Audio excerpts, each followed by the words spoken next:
నమస్కారం. జే న్యూస్ వార్తలకు స్వాగతం. ముందుగా వార్తల్లోని ముఖ్యాంశాలు. కోనసీమలో తుఫాన్ నష్టాలను పరిశీలించిన డిప్యూటీ సీఎం పవన్. కొబ్బరి తోటల నష్టం రైతుల జీవనాధారంపై ప్రభావమన్న పవన్. బాధిత రైతులకు ప్రభుత్వం అండగా ఉంటుందని హామీ. కోనసీమ పునరుజ్జీవనానికి చర్యలు చేపడతామని స్పష్టం.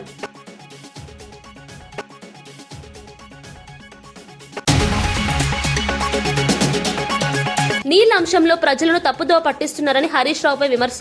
కృష్ణా జలాలపై అసత్య ప్రచారం చేస్తున్నారని ఎంపీ చామల ఆరోపణ. బీఆర్ఎస్ పాలనలో ఒక్క ప్రాజెక్టు పూర్తి కాలేదన్న గుర్తుచేత. వాస్తవాలు పక్కన పెట్టి సెంటిమెంట్ రాజకీయం చేస్తున్నారన్న వ్యాఖ్య.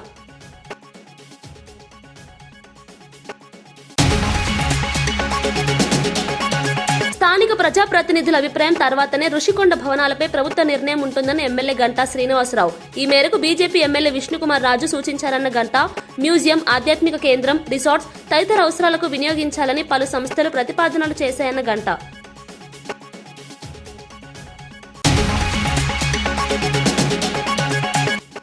కొత్త సంవత్సరం వేడుకలు మందుబాబులకు సిపి సజ్జనార్ హెచ్చరిక.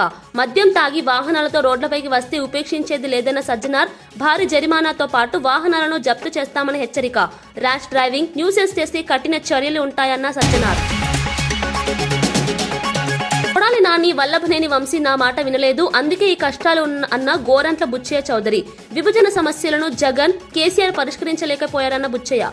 కేసీఆర్ తనకంటే జూనియర్ అని వ్యాఖ్య. జగన్ ఒక డిక్టేటర్ అని విమర్శ.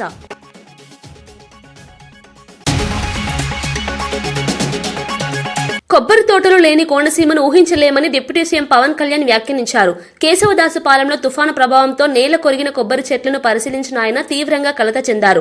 తలలు వాల్చిన చెట్లను చూసి మనసు బాధపడిందని చెప్పారు. కోనసీమ ప్రజలకు కొబ్బరి తోటలు జీవనాధారమని, ఈ నష్టం వారి ఆర్థిక స్థితిపై తీవ్ర ప్రభావం చూపుతోందని పేర్కొన్నారు. బాధిత రైతులకు ప్రభుత్వం అండగా ఉంటుందని భరోసా ఇచ్చారు. నష్టపరిహారం త్వరితగతిన అందేలా చర్యలు తీసుకుంటామని తెలిపారు. ప్రకృతి వైపరీత్యాల వల్ల నష్టపోయిన రైతులను ఆదుకోవడం ప్రభుత్వ బాధ్యతని స్పష్టం చేశారు. కోనసీమ పునరుజ్జీవనానికి అవసరమైన అన్ని చర్యలు తీసుకుంటామని పవన్ కళ్యాణ్ హామీ ఇచ్చారు. చాలా బాధ అనిపించింది.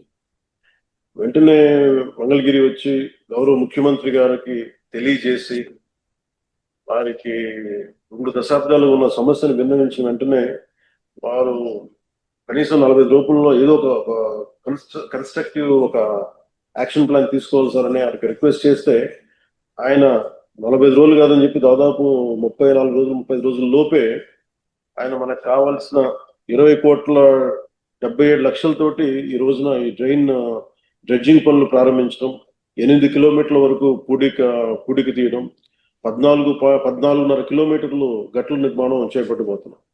దీనికి అలాగే శంకరగుప్తం డ్రైన్ లో దాదాపు 600 ఎకరాలు ఉంది. కాదు 250 ఎకరాలు అన్యాక్రాంతం జరిగింది. అది మొన్న మీ దృష్టిలో కూడా నేను అది అడిగాను. దాన్ని కూడా కలెక్టర్ గారు ఒకసారి దృష్టిలో పెట్టుకోవాలి.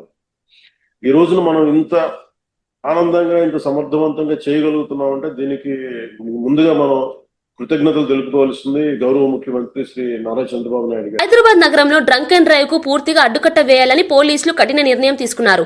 ఈ క్రమంలో నగర వ్యాప్తంగా 120 ప్రాంతాల్లో ప్రత్యేక డ్రంక్ అండ్ డ్రైవ్ తనిఖీలు నిర్వహిస్తున్నట్లు వెల్లడించారు. ఈ స్పెషల్ డ్రైవ్ జనవరి మొదటి వారం మొత్తం కొనసాగుతుందని తెలిపారు. మద్యం సేవించి వాహనం నడుపుతూ పట్టుబడితే భారీ జరిమానా, వాహనాల సీజ్, జైలు శిక్షతో పాటు డ్రైవింగ్ లైసెన్స్ రద్దు చేస్తామని హెచ్చరించారు. ర్యాష్ డ్రైవింగ్, ట్రిపుల్ రైడింగ్, బహిరంగ ప్రదేశాల్లో న్యూసెన్స్ సృష్టించే వారిపైన కఠిన చర్యలు తప్పవని స్పష్టం చేశారు. నూతన సంవత్సర వేడుకల సందర్భంగా రోడ్డు ప్రమాదాలు జరగకుండా ప్రజలు బాధ్యతగా వ్యవహరించాలని సూచించారు. మద్యం సేవించిన వారు వాహనం నడపకుండా క్యాబ్ లేదా ఆటోలను వినియోగించాలని పోలీసులు విజ్ఞప్తి చేశారు. ప్రజల ప్రాణ భద్రతే లక్ష్యంగా ఈ చర్యలు చేపట్టినట్లు హైదరాబాద్ పోలీసు ఉన్నతాధికారులు తెలిపారు. ఈ విషయంలో సజ్జనార్ కూడా ట్రాఫిక్ నియమాల పాలనపై ప్రజలకు పునఃగా అవగాహన కల్పించాలని సూచించారు. డ్రింక్ అండ్ డ్రైవ్ చేయవద్దు, మీరందరూ కూడా తాగి బండి నడిపితే చాలా అంటే చాలా స్ట్రింజెంట్ యాక్షన్ తీసుకోవడం జరుగుతుంది. సంవత్సరాన్ని మీ యొక్క ఫ్యామిలీస్, ఫ్రెండ్స్ మధ్యలో మీరు చేసుకోవాలి, కానీ 4 గోడల మధ్యలో చేసుకోవద్దని చెప్పి మరి కోరుతున్నాను. మెమొరబుల్ మిజరబుల్ గా చేసుకోవద్దని చెప్పి నేను మరి కోరుతున్నాను. అట్లానే ఈ యొక్క డేంజరస్ డ్రైవింగ్ పైన కూడా హైదరాబాద్ సిటీ ట్రాఫిక్ పోలీస్ చాలా గట్టిగా మనము ఎఫర్ట్స్ పెట్టడం జరుగుతుంది. ముఖ్యంగా హెల్మెట్ లెస్ డ్రైవింగ్ కావచ్చు, మైనర్ డ్రైవింగ్ కావచ్చు, రాంగ్ డ్రైవింగ్ కావచ్చు, దానిపైన కూడా చాలా అంటే చాలా ఫోకస్గా మనం పనిచేయడం జరుగుతుంది. మనం కూడా ఈ ట్రిపుల్ రైడింగ్ కావచ్చు, మన మొబైల్ ఫోన్ యూసేజ్ కావచ్చు, రాంగ్ సైడ్ డ్రైవింగ్ పైన చాలా మనము గట్టిగా ఎఫర్ట్స్ పెట్టడం జరుగుతుంది. ఈ మైనర్ డ్రైవింగ్ లో ఎవరు పట్టుబడితే వాళ్ళ పేరెంట్స్ పైన కూడా కేసు కట్టడం జరుగుతుంది.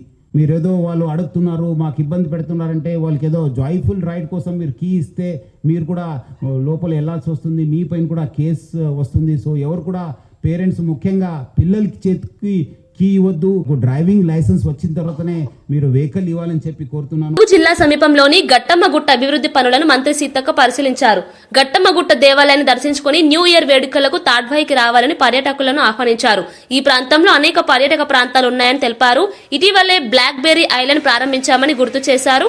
18 కిలోమీటర్ల సఫారీ, కాకతీయుల కాలం నాటి కోట వంటి ఆకర్షణలు ఉన్నాయని చెప్పారు. పర్యాటకులకు అవసరమైన అన్ని సదుపాయాలు కల్పిస్తున్నామని వెల్లడించారు. తాడ్వాయి ప్రాంతాన్ని రాష్ట్ర స్థాయి పర్యాటక కేంద్రంగా అభివృద్ధి చేయడమే లక్ష్యమని మంత్రి సీతక్క స్పష్టం చేశారు. గారి యొక్క ఆదేశాల అనుసారం ఫారెస్ట్ డిపార్ట్మెంట్ వారు చాలా మంచి మంచి ఈ ప్లేసెస్ తయారు చేశారు. ఇక్కడ సఫారీ కూడా ఉంది. మేము గతంలో వేరే ప్రాంతాలకు వెళ్ళి సఫారీ ఎక్కి అయ్యో మా ములుగులో సఫారీ లేదని బాధపడేవాళ్ళం. కానీ ఇప్పుడు ఆ బాధ లేకుండా దాదాపుగా 30 కిలోమీటర్ల 18 కిలోమీటర్ల సఫారీ ఉంది. ఇందులో లోపల మంచి గుహలు, పాత కాకతీయుల కాలం నాటి మరి కోట, ఇవన్నీ కూడా ఐడెంటిఫై చేయడం జరిగింది. ఇక్కడ ఉండడానికి కూడా మంచి రూమ్స్ కూడా ఇవ్వడం జరిగింది.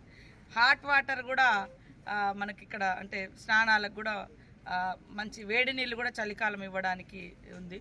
తర్వాత పిల్లలు ఆడుకోవడానికి, పిల్లలు ఎంజాయ్ చేయడానికి, పెద్దలు కూడా మంచిగా బయట కాసేపు తిరగడానికి చాలా అద్భుతంగా తీర్చిదిద్దడం జరిగింది. కాబట్టి నూతన సంవత్సరం సందర్భంగా చాలామంది ఎక్కడెక్కడో వెళ్తూ ఉంటారు. ఒక దిక్కు బ్లాక్ బెర్రీని మొన్ననే ఓపెన్ చేసినాం, ఇప్పుడు తాడ్వాయి హట్స్ని ఓపెన్ చేసినాం. మళ్ళీ ఒక 4 రోజులలో మంచి వ్యూ పాయింట్ కూడా ఉంది. మొత్తం జంగల్ అంతా కనబడుతుంది.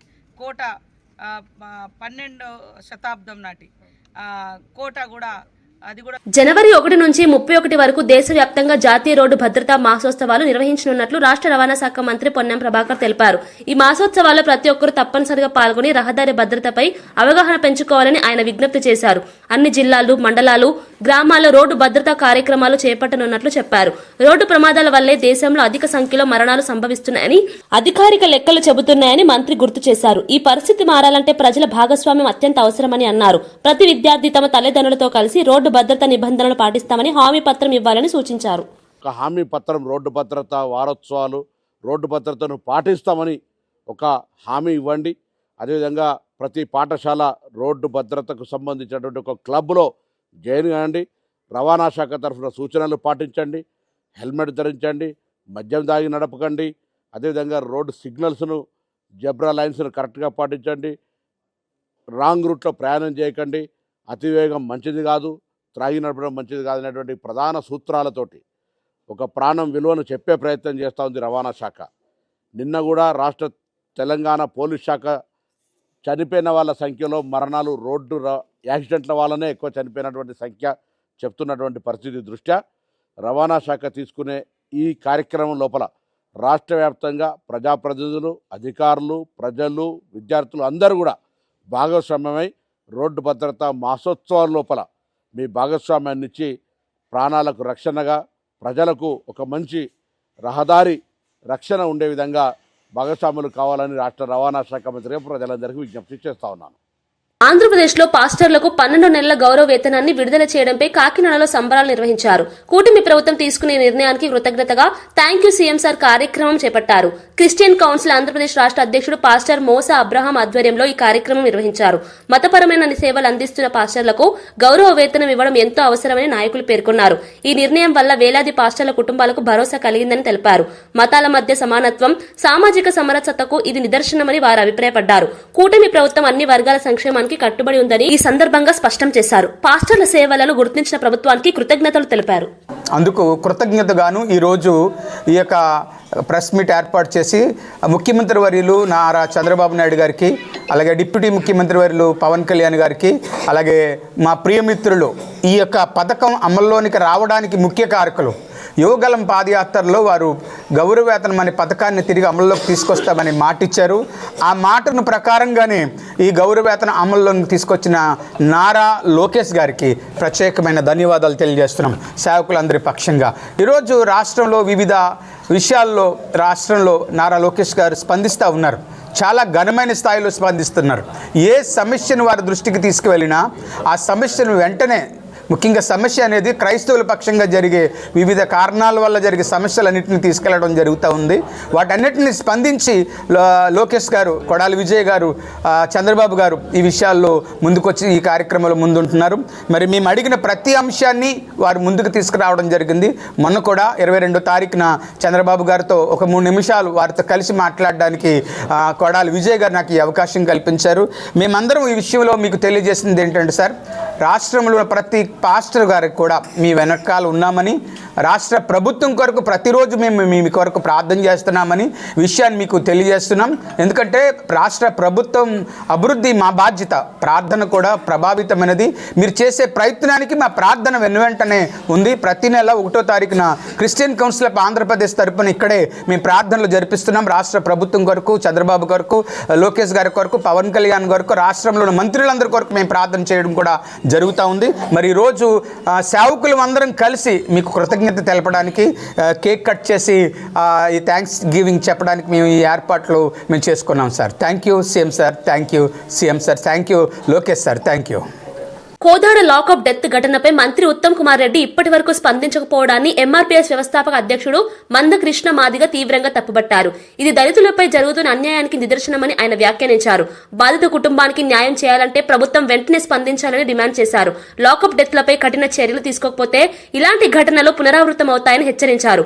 బాధ్యులైన పోలీసులపై క్రిమినల్ కేసులు నమోదు చేయాలని కోరారు.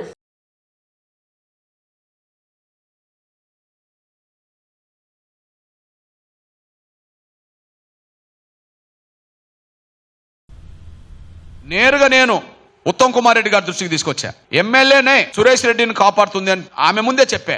అంతకుముందు మరియమ్మ లాకప్ డెత్ గురైనప్పుడు కాంగ్రెస్ పార్టీ అధ్యక్షుడి హోదాలో ఉత్తమ్ కుమార్ రెడ్డి గారు గవర్నర్ కు లేఖ రాశాడు, ముఖ్యమంత్రికి లేఖ రాశాడు, ముమ్మాటికి పోలీసులు చేసిన హత్య అని చెప్పగలిగాడు. కానీ ఆయన సొంత జిల్లాలో ఇప్పుడు వాళ్ళ శ్రీమతి గారు ప్రాతినిధ్యం వహిస్తున్న కోదాడలోనే ఒక లాకప్ డెత్ జరిగితే ఇంతవరకు ఒక మంత్రి హోదాలో కనీసం దాన్ని ఖండించలేదు. అంటే స్పష్టంగా అర్థమవుతుంది. మేము డీజీపీ గారు శివధర్ రెడ్డి గారి దృష్టికి తీసుకొచ్చాం. కానీ డీజీపీ మాత్రం 99% లాకప్ డెత్ కారకుడైన ఎస్ఐ సురేష్ రెడ్డిని సస్పెండ్ చేయలేదు, కానీ ఒక బీసీసీఐని మాత్రం సస్పెండ్ చేశారు. ఇది కండ్ల ముందు కనిపిస్తున్న వాస్తవం.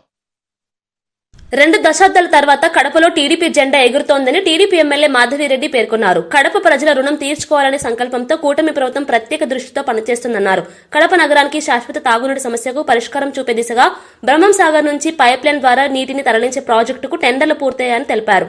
సుమారు 800 కోట్ల వ్యయంతో ఈ ప్రాజెక్టు చేపడుతున్నట్లు వెల్లడించారు. గత పాలనలో కడప అభివృద్ధి పూర్తిగా నిర్లక్ష్యం చేయబడిందని విమర్శించారు. కూటమి ప్రభుత్వం వచ్చిన తర్వాత అభివృద్ధి పనులు వేగంగా సాగుతున్నాయని చెప్పారు. మౌలిక సదుపాయాల కల్పనలో ఎక్కడా రాజీ పడబోమన్నారు. కడపను అభివృద్ధి పథంలో ముందుకు తీసుకెళ్లడమే లక్ష్యమని ఎమ్మెల్యే స్పష్టం చేశారు. మార్పును కోరుకొని తెలుగుదేశం పార్టీకి సంబంధించిన వ్యక్తిని గెలవడం జరిగింది. అలాగనే ఒక మహిళని ఆశీర్వదించి ఈ కడప నియోజకవర్గానికి ఎమ్మెల్యే చేసుకోవడం జరిగింది. 800 కోట్లతో బ్రహ్మసాగర్ నుంచి గ్రావిటీ పైప్ లైన్ టెండర్ ప్రక్రియ పిలవడం జరిగింది. ప్రక్రియ పూర్తవడం జరిగింది. వర్క్ అలాట్ అయింది జిందాల్ కంపెనీ వాళ్ళకి. వాళ్ళతో మేము కూడా కోఆర్డినేషన్ చేసుకొని మనము ఒక ఉద్యమంగా ఈ యొక్క త్రాగునీటి సమస్యను ముందుకు తీసుకుపోవడం జరిగింది. 90 MLD నీళ్లు వచ్చే విధంగా కడపకి, అంటే భవిష్యత్తు 20 సంవత్సరాలు, 25 సంవత్సరాలు, 30 సంవత్సరాలను ప్లానింగ్ చేసుకుని ఈ ప్రాజెక్టును రూపకల్పన జరుగుతూ ఉంది. కడపకు నీళ్లు ఇచ్చే కార్యక్రమము పూర్తి చేసే విధంగా పనిచేస్తున్నామని తెలియజేసుకుంటా ఉన్నాను. తూర్పుగోదావరి జిల్లా గోపాలపురం నియోజకవర్గంలో వైసీపీ నాయకుల వ్యవహార శైలిపై ఎమ్మెల్యే మద్దిపాటి వెంకటరాజు తీవ్రంగా మండిపడ్డారు. ప్రజా సమస్యలను పక్కన పెట్టి రాజకీయ ఆరోపణలకే పరిమితం అవుతున్నారని విమర్శించారు. అభివృద్ధి పనులకు అడ్డంకులు సృష్టిస్తున్నారని ఆరోపించారు. నియోజకవర్గ ప్రజలు మార్పును కోరుకుంటే వైసీపీ నేతలు అంగీకరించలేకపోతున్నారని అన్నారు. ప్రభుత్వ కార్యక్రమాలను అడ్డుకునే ప్రయత్నాలు మానుకోవాలని హెచ్చరించారు. ప్రజలు ఇచ్చిన తీర్పును గౌరవించాలని, రాజకీయ కక్షలతో వ్యవహరించొద్దని సూచించారు. గోపాలపురం అభివృద్ధి తన లక్ష్యమని స్పష్టం చేశారు. ప్రజల కోసం పనిచేసే వారికి భవిష్యత్తులో స్థానం ఉంటుందని ఎమ్మెల్యే వెంకటరాజు అన్నారు. కేకు కోసే బదులు మోగజేవాల గొంతులు కోసే ఈ సంస్కృతి, ఈ సంప్రదాయాలు రక్తం చిందించి ఆ రక్త తర్పణం చేసి ఆ రక్తాన్ని ఆ ఫ్లెక్సీల మీద చిమ్మడం, ఇలాంటిది ప్రజల్ని భయభ్రాంతులకు గురి చేసే చర్యలు. వీటిని మళ్ళీ సమర్థించుకోవడం, దాని మీద చట్టపరంగా పోలీసులు చర్యలు తీసుకుంటే, నిన్న ఈ నియోజకవర్గానికి జక్కంపూడి రాజా గారు వచ్చి ప్రభుత్వ అధికారుల్ని, పోలీస్ అధికారుల్ని బెదిరిస్తున్నారు. మేము వస్తే 4th డిగ్రీ వాడతాం, మేము వస్తే అది చేస్తాం. మీరు గతంలో ఎమ్మెల్యేగా చేశారు, మీరు నేర్చుకున్న జ్ఞానం విజ్ఞాన విధానాన్ని అనిపిస్తుంది. జక్కంపూడి రాజా అనగానే రాజమండ్రిలో వెంటనే మెదిలేది బ్లేడ్ బ్యాచ్, గంజాయి బ్యాచ్. నీళ్ల అంశంలో హరీష్ రావు తెలంగాణ ప్రజలను తప్పుదో పట్టిస్తున్నారని భువనగిరి ఎంపీ చామల కిరణ్ కుమార్ రెడ్డి తీవ్రంగా విమర్శించారు. టీఎంసీలు క్యూసెక్లపై తనకి అన్ని తెలుసన్నట్టు హరీష్ రావు మాట్లాడుతున్నారని అన్నారు. నీళ్ల పేరుతో తెలంగాణ సెంటిమెంట్ ను రెచ్చగొట్టి మళ్లీ అధికారంలోకి రావాలనే భ్రమల్లో ఆయన ఉన్నారని ఆరోపించారు. చంద్రబాబు నాయుడు చెప్పినట్లు సీఎం రేవంత్ రెడ్డి చేస్తున్నారంటూ అసత్య ప్రచారం చేయడమే హరీష్ రావు అజెండా అని విమర్శించారు. బీఆర్ఎస్ 10 ఏళ్ల పాలనలో దక్షిణ తెలంగాణలో కృష్ణా నదిపై ఒక్క ప్రాజెక్టును కూడా పూర్తి చేయలేదని గుర్తు చేశారు. కృష్ణా జలాల వాటా కోసం అప్పట్లో సిడబ్ల్యూసీ ముందు ఎందుకు ధర్నా చేయలేదని ప్రశ్నించారు. వాస్తవాలు మాట్లాడకుండా ప్రజలను మభ్యపెట్టే ప్రయత్నాలు చేస్తున్నారని చామల మండిపడ్డారు. ప్రచారం చేసేస్తే అయిపోతుంది, దాంతో ఇంకా మనము మళ్ళా తెలంగాణ సెంటిమెంట్ను రేకెత్తించవచ్చు, మళ్ళీ మనం అధికారంలోకి రావచ్చు అనే భ్రమలా నువ్వు బతుకుతున్నావు హరీష్ రావు గారు. నేను 2 ముక్కలలో చెప్తా, మీకు ఏ రోజు కూడా కృష్ణా జలాల పైన కానీ దక్షిణ తెలంగాణ మీద కానీ ప్రేమ లేదు. కాంగ్రెస్ హయాంలో రాజశేఖర రెడ్డి గారు ఉన్నప్పుడు తీసుకున్నటువంటి ప్రాజెక్టులను దక్షిణ తెలంగాణ కృష్ణా జలాల మీద కంప్లీట్ చేయాలన్న ఆలోచన లేదు. తెలంగాణ వచ్చిన తర్వాత 812 టీఎంసీలు ఉన్నటువంటి కృష్ణా జలాల మీద కేవలం 299 టీఎంసీలే తెలంగాణ కేటాయిస్తే మరి ఎందుకు మీరు పోరాటం చేయలేదు? ఇంటర్నేషనల్ లాస్ ప్రకారము కృష్ణా పరివాహక ప్రాంతం మనలో 69% పారుకుంటూ 31%, 34% ఆంధ్రాలో ఉంటే ఆ పర్సంటేజ్ ప్రకారమే 812 టీఎంసీలల్లో మన వాటా రావాలి కదా. మరి ఆ 10 ఏళ్లలో గాడిద పనులు దొమిర్రా మీరు? పోనీ 299 టీఎంసీలే కేటాయిస్తే కృష్ణా జలాల మీద మీరు ఈ ప్రాజెక్టులను కంప్లీట్ చేయకుండా, ఎందుకంటే అవి కంప్లీట్ చేస్తే కమిషన్లు రావు, పాత కాంట్రాక్టర్లే ఉంటారని చెప్పి కొత్తగా తుమ్మిడట్టి దగ్గర కూడా గోదావరిలో కాదని కాళేశ్వరంలో గట్టి కొత్త ప్రాజెక్ట్ 1,00,000 కోట్ల పైచీలు ఖర్చు పెట్టింది కేవలం కమిషన్ల కోసమే కదా. ఇప్పుడు వచ్చి మాకు కృష్ణా జలాల మీద ఇప్పుడున్న ప్రభుత్వానికి చిత్తశుద్ధి లేదు, గోదావరి మీద కనుక్కున్న బనకచెర్ల గురించి మాట్లాడుతూ ఒకరోజు పాలమూరు రంగారెడ్డి గురించి మాట్లాడి ప్రజల్ని కన్ఫ్యూజ్ చేస్తున్నావు హరీష్ రావు గారు. నేను చెప్తున్నా వినండి, మీరు 299 టీఎంసీలకు ఎందుకు ఒప్పుకుర్రు, ఎందుకు దాని మీద పోరాటం చేయలేము? మీ 10 ఏళ్ల హయాంలో మనకే 500 చిల్లర రావాల్సింది, వాళ్ళు ఇప్పుడు 513 వాళ్ళు తీసుకొని 299 మనకి ఇచ్చిర్రు. రివర్స్ మనకు రావాలి 513 ఇంటర్నేషనల్ వాటర్ లాస్ ప్రకారం. కానీ మీరు ఈ రోజు పోరాటం చేయాలి. ఇప్పుడు వచ్చి పాలమూరు రంగారెడ్డి గురించి మాట్లాడతారు, లేదా బనకచెర్ల గురించి మాట్లాడతారు. బనకచెర్ల గురించి ఆల్రెడీ ఉత్తమ్ కుమార్ రెడ్డి గారు పదే చెప్తున్నారు. డిసెంబర్ 25వ తారీఖు నాడే ఒక ఫైల్ చేసిర్రు, రిట్ పిటిషన్. ఇది కూడా చర్చకు ఎప్పుడు వస్తుంది? సుప్రీంకోర్టులో సోమవారం 5వ తారీఖు నాడు చర్చ కూడా ఉంది. కానీ మీరేమంటారు? వీళ్ళకి బనకచెర్ల మీద చిత్తశుద్ధి లేదు. ఆ రేవంత్ రెడ్డి గారు చంద్రబాబు నాయుడు గారి మాటలు విని చంద్రబాబు నాయుడు గారికి వాళ్ళ గురువు గారికి ఏదో చేస్తున్నారని చెప్పి ఉట్టిగా సెంటిమెంట్ రేకెత్తిచ్చినట్టు మాట్లాడుతున్నావు. ఎందుకంటే తెలంగాణ సెంటిమెంట్ తోటి మళ్ళీ అధికారంలోకి రావాలంటే ఇదే నీళ్ల గురించి మాట్లాడి ఇదివరకు మీ మామ అధికారంలోకి వచ్చిండు, నీళ్లను మొత్తం ఏం చేసిండు మనకు అర్థమైపోయింది. కాళేశ్వరం గట్టి కమిషన్లు దండుకుని నీళ్లు నిధులు నియామకాలను ఏ తుంగలోకి దొక్కిన మీరు మళ్ళా ఇప్పుడు విశాఖ జిల్లా తర్లువాడలో గూగుల్ కార్యాలయ ఏర్పాటుకు సంబంధించి కీలక ప్రకటన చేశారు ఎమ్మెల్యే గంటా శ్రీనివాసరావు. సింహాచలం దేవస్థానం భూములు అవసరమైతే వాటి విలువకు సమానమైన భూములను ప్రభుత్వం అందిస్తుందని హామీ ఇచ్చారు. దేవస్థాన ఆస్తులకు ఎలాంటి నష్టం జరగకుండా పూర్తి పారదర్శకతతో నిర్ణయాలు తీసుకుంటామని స్పష్టం చేశారు. ఐటీ రంగంలో విశాఖను మరింత ముందుకు తీసుకెళ్లే దిశగా ప్రభుత్వం అడుగులు వేస్తుందని తెలిపారు. గూగుల్ వంటి అంతర్జాతీయ సంస్థ రావడం వల్ల ఉపాధి అవకాశాలు పెరుగుతాయని, యువతకు లాభం చేకూరుతుందని అన్నారు. అభివృద్ధి, ఆధ్యాత్మిక విలువలు రెండింటినీ సమతుల్యంగా కాపాడే విధానమే ప్రభుత్వ లక్ష్యమని గంటా శ్రీనివాసరావు పేర్కొన్నారు. అక్కడ సింహాచలం సంబంధించి కూడా ఇవ్వాలనుకుంటున్నారు. ఫైనల్గా ఇచ్చేటప్పుడు దానికి సింహాచలం భూములు ఎవరికైనా ఇస్తే ఏం చేయాలనేది మాకు ఆల్రెడీ ఒక ప్రొసీజర్ ఉంది. దానికి ఆల్టర్నేటివ్ ల్యాండ్ మనకి ఏ వాల్యూ ఉంటుందో ఆ వాల్యూకి సరిపోయేంత ల్యాండ్ వాళ్ళకి ఇవ్వాలి. ఇప్పుడు మనం సింహాచలంకి ఇప్పుడే చేస్తాం. వైజాగ్ అనేది ఒక ఎకనామిక్ హబ్గా మారిపోతా ఉంది. డేటా సెంటర్స్ అయితే గూగులే కాదు, గూగుల్తో పాటు మొత్తం 6 గిగావాట్ ఈ డేటా సెంటర్స్ వైజాగ్ రాబోతా ఉన్నాయి. మొత్తం ఇందులో మెజారిటీ ఐటీ కానీ టూరిజం కానీ ప్రాజెక్టులన్నీ కూడా మన భీమిలి నియోజకవర్గంలో వస్తూ ఉన్నాయి. స్థానిక శాసనసభ్యులు నాకు కూడా చాలా ఆనందంగా ఉంది. మా కార్పొరేటర్లు కానీ మా నాయకులందరూ కూడా ఎప్పటికప్పుడు దానికి సహకరిస్తూ ఉన్నారు. భవిష్యత్తులో భీమిలి అనేది ఒక మోడల్ నియోజకవర్గం చేయడం కోసం అందరం కూడా కృషి చేస్తాం. అభివృద్ధిని అడ్డుకుంటే వైసీపీ రాజకీయ సమాధి ఖాయమని మంత్రి కొల్లు రవీంద్ర హెచ్చరించారు. అర్ధరాత్రి ఆకతాయిలు అల్లర్లు చేస్తే కఠిన చర్యలు తీసుకుంటామని స్పష్టం చేశారు. జూదాల నిర్వాహకులపై నిఘా పెంచినట్లు తెలిపారు. నూతన సంవత్సర వేడుకల నేపథ్యంలో శాంతి భద్రతలకు విఘాతం కలిగిస్తే కేసులు నమోదు చేస్తామని హెచ్చరించారు. ఇంటికి తాళం వేసి వెళ్లేవారు పోలీసులకు సమాచారం ఇవ్వాలని సూచించారు. విలువైన వస్తువుల భద్రతపై జాగ్రత్తలు పాటించాలని ప్రజలకు విజ్ఞప్తి చేశారు. శాంతి భద్రతలు కాపాడటమే ప్రభుత్వ లక్ష్యమని అన్నారు. అభివృద్ధి కార్యక్రమాలకు ప్రజల సహకారం అవసరం, చట్టాన్ని చేతుల్లోకి తీసుకుంటే ఉపేక్షించబోమన్నారు. ప్రజల మధ్యకు తీసుకువెళ్ళాం. చక్కగా సూపర్ హిట్ అయింది. మేము మేనిఫెస్టోలో చెప్పిన కార్యక్రమాలే కాకుండా ఎన్నో ఇతర కార్యక్రమాలు ప్రజల వద్దకు తీసుకువెళ్లి సంక్షేమం కార్యక్రమాలు, అభివృద్ధి కార్యక్రమాలు ప్రజల దగ్గర నుంచి ఒక మంచి ప్రభుత్వం అనే చక్కటి పలకరింపు మనకు వచ్చింది. అంతేకాకుండా ఒక పండగ వాతావరణం రాష్ట్రమంతా నెలకొంది. గన్నవరం కలపాలని, నూజివీడు కలపాలని ఎన్నో అర్జీలు వచ్చినాయి. కానీ గ్రేటర్ విజయవాడ చేసే పరిస్థితులు ఉన్న సందర్భంగా గ్రేటర్ విజయవాడ మీద, ఎన్టీఆర్ జిల్లా మీద, కృష్ణా జిల్లా మీద డెసిషన్ చంద్రబాబు నాయుడు గారు, అది కూడా సెన్సెస్ రేపు 1 నుంచి మొదలవుతుంది. ఖమ్మం జిల్లా కొణిజర్ల మండల కేంద్రంలోని గ్రోమర్ రైతు సేవా కేంద్రం వద్ద యూరియా కోసం రైతులు తీవ్ర ఇబ్బందులు పడుతున్నారు. తెల్లవారుజామున 3 గంటల నుంచే క్యూ లైన్లలో రైతులు నిలబడ్డారు. యూరియా సరఫరా సక్రమంగా లేకపోవడంతో రైతులు ఆందోళన వ్యక్తం చేస్తున్నారు. సాగు కాలంలో ఎరువులు అందకపోవడం వల్ల పంటలపై ప్రభావం పడుతుందని రైతులు వాపోయారు. ప్రభుత్వం వెంటనే సరఫరా పెంచాలని డిమాండ్ చేశారు. యాప్ విధానం వల్ల మరింత గందరగోళం ఏర్పడిందని తెలిపారు.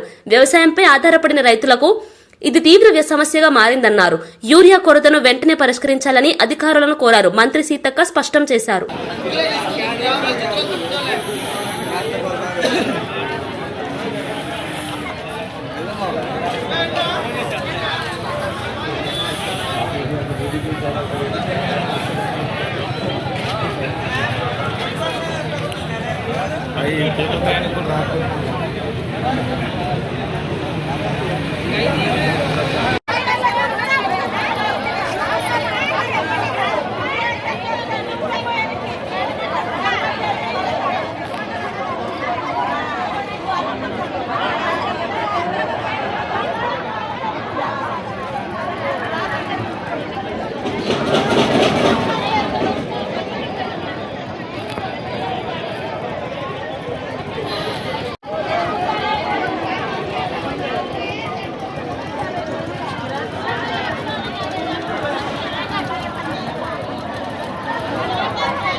వార్తలు ముగించే ముందు ముఖ్యాంశాలు మరోసారి.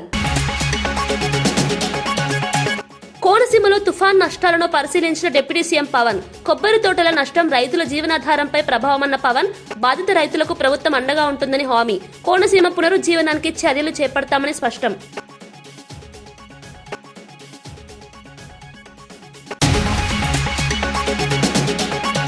నీళ్ల అంశంలో ప్రజలను తప్పుదోవ పట్టిస్తున్నారని హరీష్ రావుపై విమర్శ. కృష్ణా జలాలపై అసత్య ప్రచారం చేస్తున్నారని ఎంపీ చామల ఆరోపణ. బీఆర్ఎస్ పాలనలో ఒక్క ప్రాజెక్టు పూర్తి కాలేదన్న గుర్తు చేత. వాస్తవాలు పక్కన పెట్టి సెంటిమెంట్ రాజకీయం చేస్తున్నారన్న వ్యాఖ్య.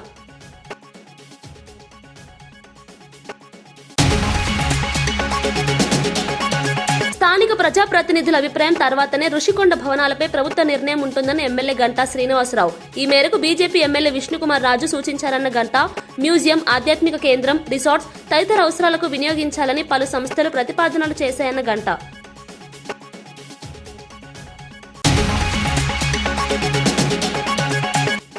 కొత్త సంవత్సరం వేడుకలు మందుబాబులకు సిపి సజ్జనార్ హెచ్చరిక. మద్యం తాగి వాహనాలతో రోడ్లపైకి వస్తే ఉపేక్షించేది లేదన్న సజ్జనార్. భారీ జరిమానాతో పాటు వాహనాలను జప్తు చేస్తామని హెచ్చరిక. ర్యాష్ డ్రైవింగ్, న్యూసెన్స్ చేస్తే కఠిన చర్యలు ఉంటాయన్న సజ్జనార్. కొడాలి నాని, వల్లభనేని వంశీ నా మాట వినలేదు, అందుకే ఈ కష్టాలు అన్న గోరంట్ల బుచ్చయ్య చౌదరి. విభజన సమస్యలను జగన్, కేసీఆర్ పరిష్కరించలేకపోయారన్న బుచ్చయ్య. కేసీఆర్ తనకంటే జూనియర్ అని వ్యాఖ్య. జగన్ ఒక డిక్టేటర్ అని విమర్శ.